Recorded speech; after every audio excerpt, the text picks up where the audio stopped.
Here, mother.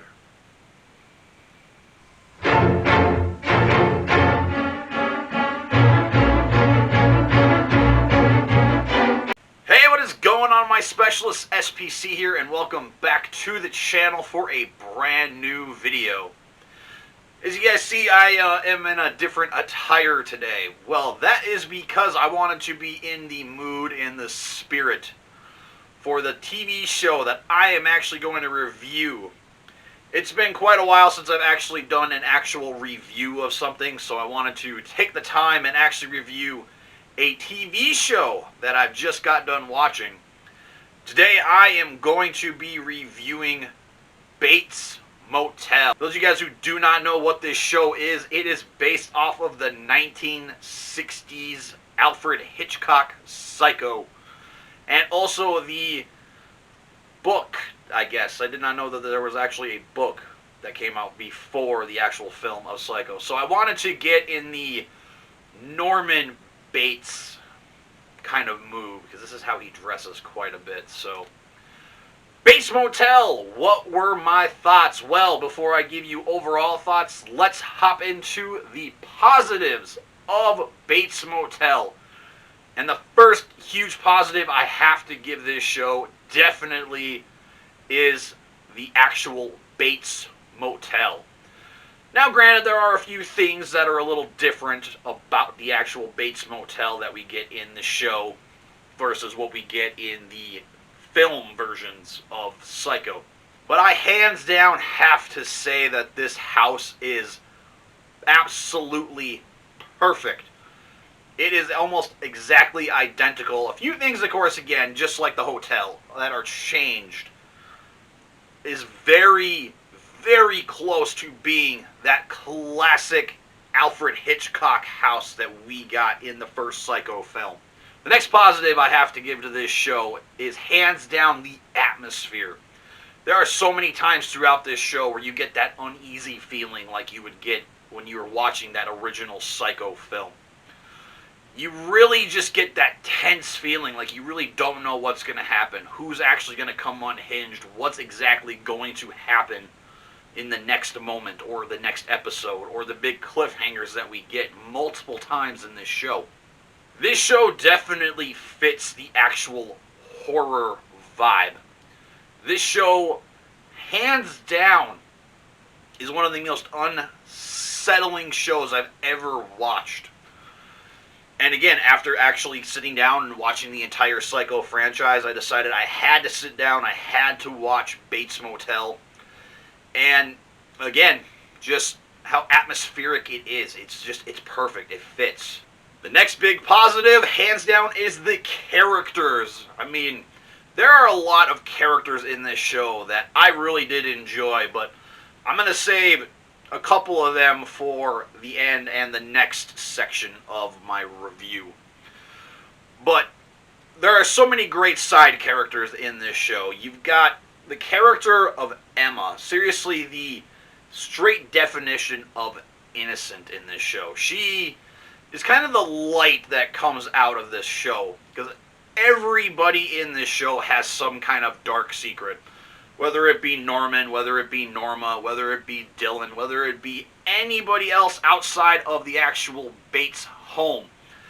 You really just get this feeling that everybody is hiding something, and especially when you start getting more into the series, especially in the first season, you find out why White Pine Bay actually is the way that it is, why this little town is being ran the way it is, how it's still being made afloat. But you also got, for me personally, my favorite character in this entire series was Dylan Masseth, the biological son to Norma Bates, but we're going to get into this little part here in a little bit. For me, he reminded me so much of Jesse Pinkman from Breaking Bad. Just the way that his arc goes throughout the show. It's just a great transition. When you first meet him, you don't know who he is, you don't know why he's there, you just come to find out that it's Norma's son, trying to find them, trying to get some money, trying to eventually build a relationship with his mother. And I mean, throughout the entirety of the show, you get these up and down sections of the series where they get along really good, and then they don't like each other, and it just goes back and forth. But there's multiple reasons as to why Norma and Dylan are constantly battling. Even to the different battles that he has alongside Norman trying to fight for Norma's affection. Of course, Norman sees that Dylan and Norma are getting closer and closer, and he, of course, doesn't like that. And he doesn't like the way that Dylan talks to her at some point, so, of course, he has his moments where he just snaps and loses his mind completely. And I mean, ultimately it pays off in the end for Dylan. The final season, he is married to Emma. He has a child. He has a great paying job.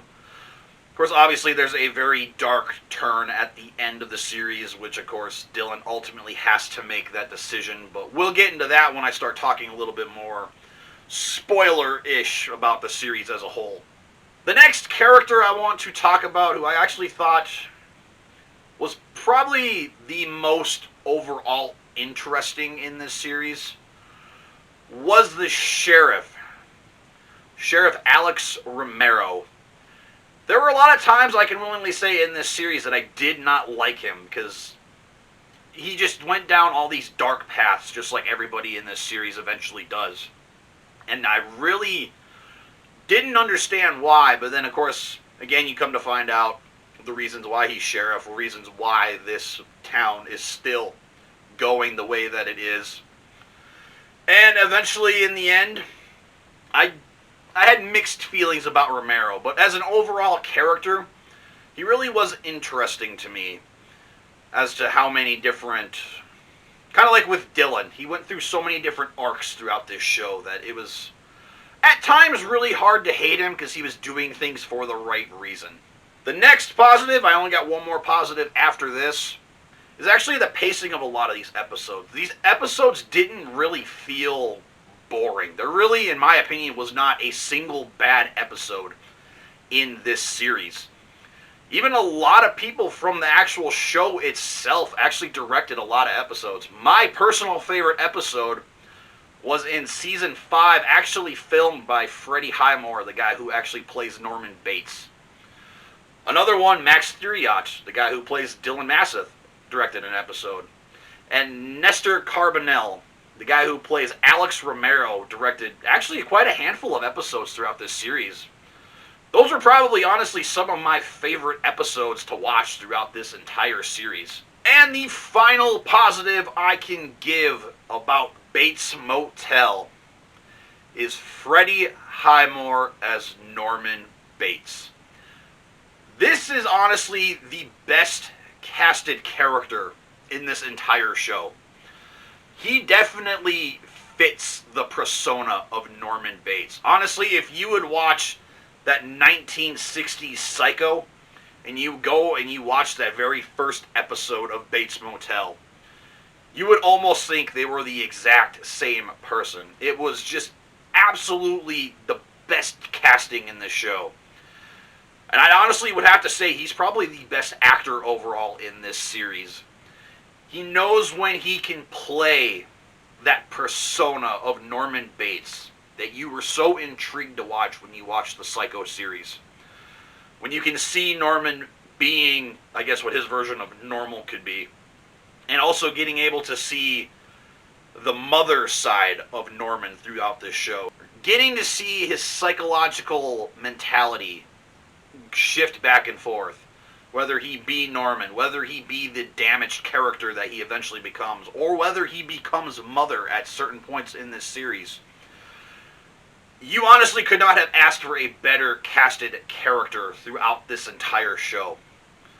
I mean, in all honesty, again, we'll talk about spoilers here pretty soon about the actual show itself, but all I can say is Freddie Highmore, if they ever do a remake of Psycho, or whether they want to do a continuation to the Psycho franchise, Freddie Highmore either needs to be in that series as Norman Bates once again, or you need to put him behind the camera, because honestly, Freddie Highmore, probably one of the best things about the Psycho franchise. Now, getting on to my mixed section of Bates Motel. There's really only two that I have, but I'm going to save the biggest one for last. So I'd say right now my biggest mixed feeling about this show is everything else that happens outside of the Norman and Norma storyline. Of course, obviously, we all know this is a TV drama as well. It's not just a horror show, it's also a TV drama. So, of course, you got your love stories going on throughout the series. You've got drug trading. That is one of the big things about this show. As to, again, spoiler, we're getting into spoilers just a little bit here. The reason the town is still going is because there is a marijuana trade, and marijuana is what's keeping this town going.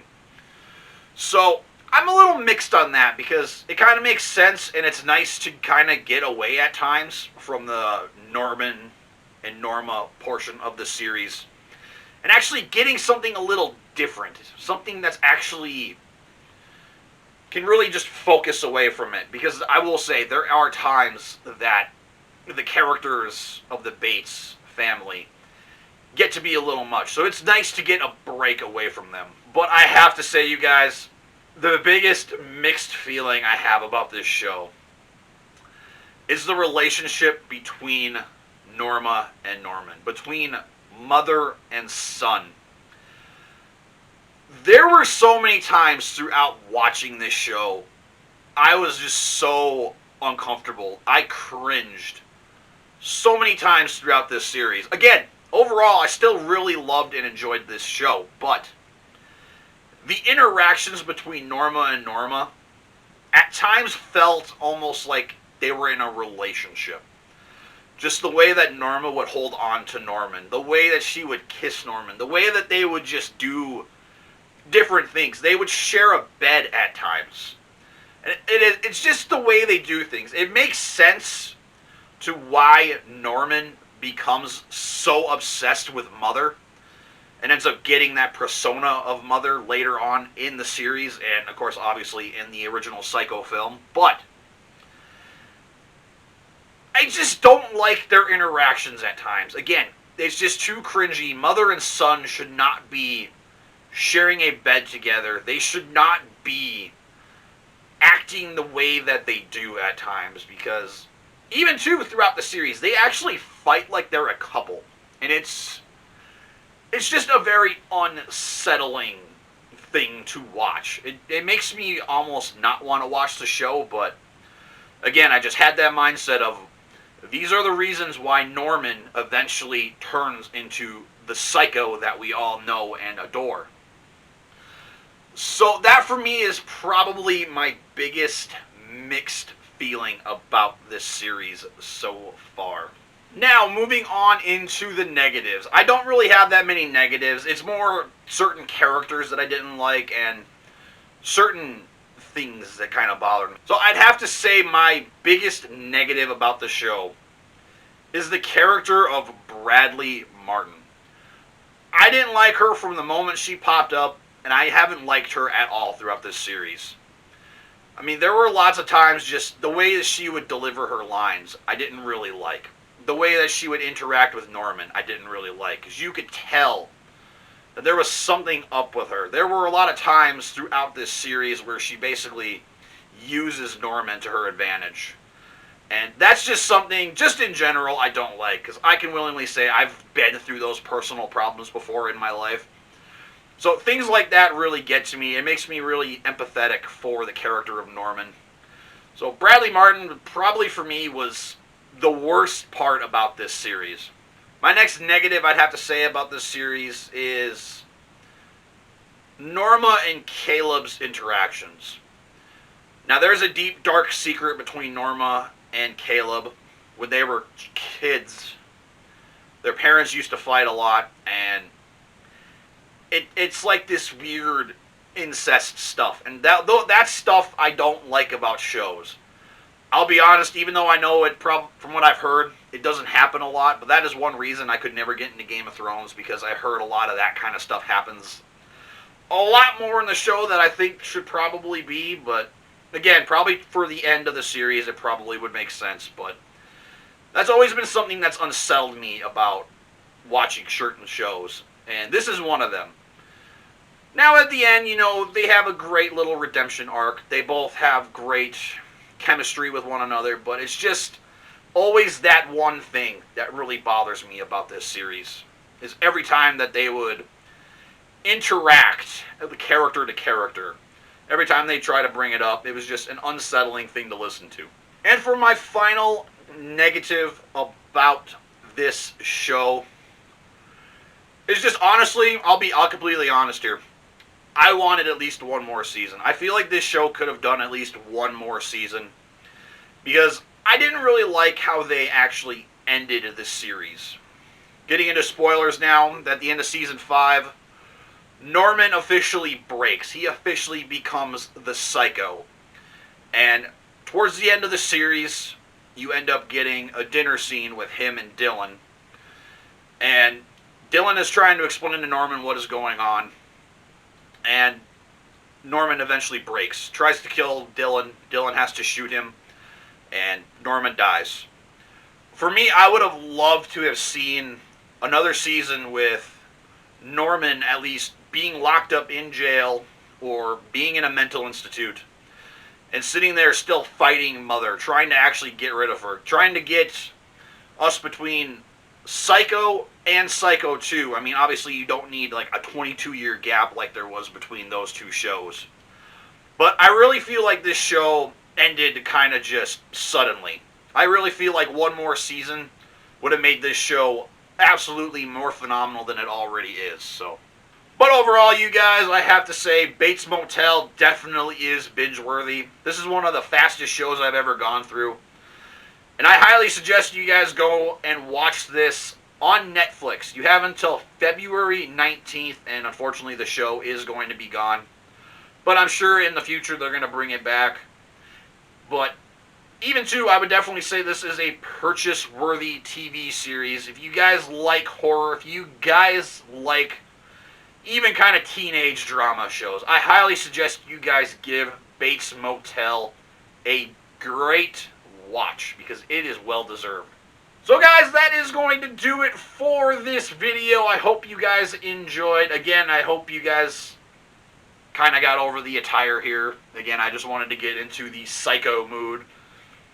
As messed up as that sounds. So guys, also I want you guys to stay tuned because I have a ranking video I would like to do. I want to rank the entire Psycho franchise from the original Psycho all the way to season 5 of Bates Motel. So we're going to have 10 different things to rank. So let me know down below in the comments section if you guys want to see that. If you don't, Mother will be coming for you. So with that being said, you guys, make sure you hit that like button, subscribe if you haven't already, and we'll see ya in the next one.